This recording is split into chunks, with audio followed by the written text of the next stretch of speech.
धनबाद नगर निगम के मेयर पद के आरक्षण को लेकर झारखंड हाईकोर्ट में हुई सुनवाई के दौरान राज्य सरकार की भूमिका पर गंभीर सवाल खड़े हो गए हैं। बुधवार को हुई सुनवाई में सरकार की ओर से जवाब दाखिल नहीं किया जा सका। इसके बावजूद मामले को प्रीमेच्योर बताए जाने पर अदालत ने कड़ी टिप्पणी की। धनबाद मेयर सीट को एससी आरक्षित से हटाकर सामान्य करने के फैसले के खिलाफ मेयर पद के दावेदार शांतनु चंद्रा ने हाईकोर्ट में याचिका दायर की है। याचिका में राज्य सरकार के उस निर्णय को चुनौती दी गई है जिसमें 10 लाख से अधिक आबादी वाले नगर निकायों को अलग श्रेणी में रखकर आरक्षण का निर्धारण किया गया है। याचिका स्वीकार करते हुए अदालत ने पहले सरकार को 17 दिसंबर तक जवाब दाखिल करने का निर्देश दिया था। बुधवार को झारखंड उच्च न्यायालय के मुख्य न्यायाधीश की पीठ ने दोनों पक्षों की दलीलें सुनी।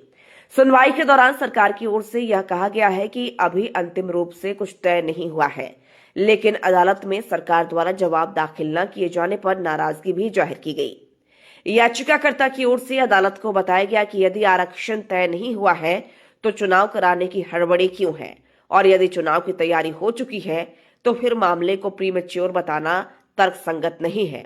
इसे एससी समुदाय के संवैधानिक अधिकारों के साथ दोहरा रवैया बताया गया।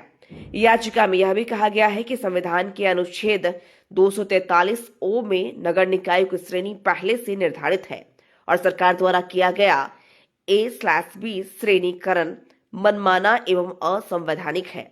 धनबाद जैसे बड़े और एससी बाहुल्य नगर निगम को आरक्षण से बाहर रखने की कोशिश का आरोप भी लगाया गया।